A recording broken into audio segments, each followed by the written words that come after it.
And welcome back, everybody, to part 3 of Mixing Techniques with Nick Potocki. Today, we're going to be looking at some guitars, acoustic and electric. Let's just hop right into the mix. Let's just get started. All right, let's start with acoustic guitar. For this track, I wanted the acoustic guitar to be a little bit more as a tuned shaker than an actual part of the band, if you will. It's very low in the mix, and I wanted to make space for the rest of the other instruments and just get that rhythmic pick attack on the acoustic. Let's take a look at that soloed.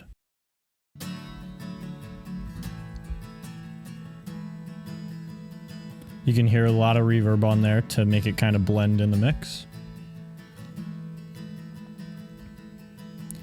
For this acoustic guitar track, I recorded into the mic, and then I used one of Logic's presets. I used Natural Strum for acoustic guitar, and I literally just pulled up the compressor that came with it, and I said, all right, let's see what it does.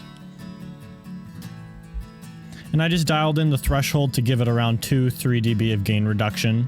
You don't want to crush the acoustic, but you want it to sit real nice.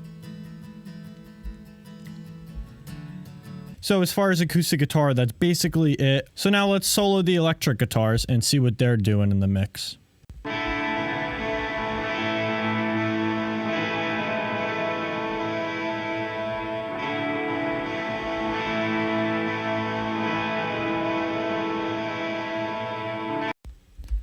Very spacious. I was definitely going for that in the mix. Let's take a look at what they actually sound like in the mix.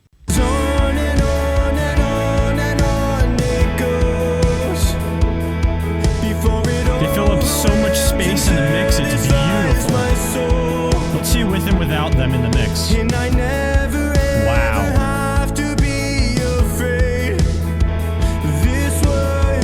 Adds so much life to the mix. They're a crucial instrument for this type of style.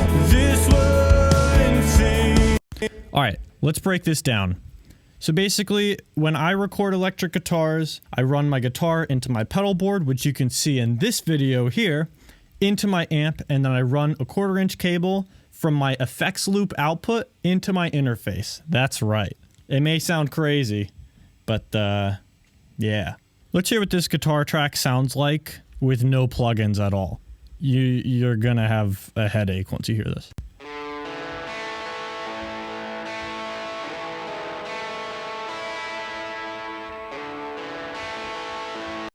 Nick, why would you do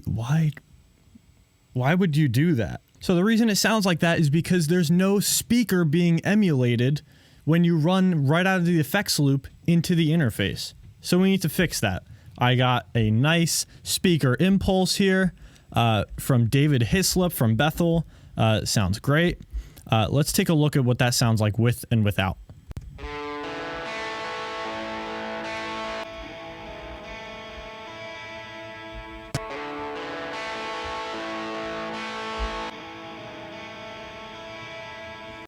It controls it a lot more, and it obviously gives it a lot more body because it's a speaker, you know. You can't just have it without a speaker. So from there, it sounds a little bit scooped. So let's take a look at what we're doing on EQ here. We're taking out a little bit of the high end here with a high cut filter. We're taking out a little bit of the lows here with a low cut filter. And then this frequency here around 3K, that was sounding really piercing for me. Let's see what that sounds like with and without.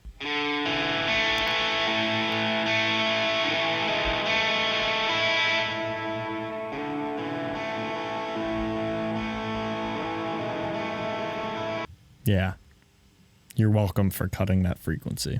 So, and then around 1K, I wanted to boost a little bit. Let's see what I was doing there.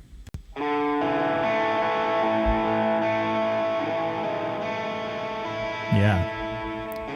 This is another one of those cases where I bumped the gain on the EQ here, and I just went searching through the frequencies to see what I liked and what I wanted more of, what it was lacking in the mix.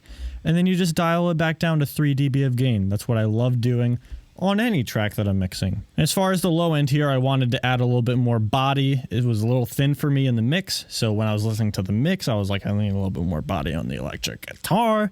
So let's see what I did with and without that.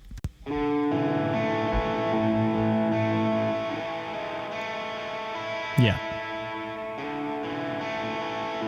I just wanted that body there. It was a little hollow before that. So there you go. And then when I record electric guitars, I have a compressor pedal, so I'm not compressing over here. So that's why that's happening. And then you're probably thinking, wow, it's a little dark. Really? You left it without any like high end in the guitar at all? Well, no, friends. So let's take a look at the reverb I'm using. So I'm just pulling up the stock Logic one. And then what I did is I bumped a lot of the treble in the reverb. This gives it that top end that I was lacking. And let's see what that's doing with it without.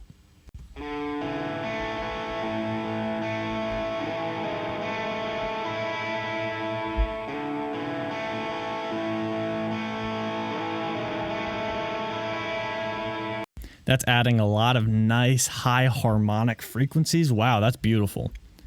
So that's what I'm doing for the electric guitars. So let's see what those sound like with and without all this processing.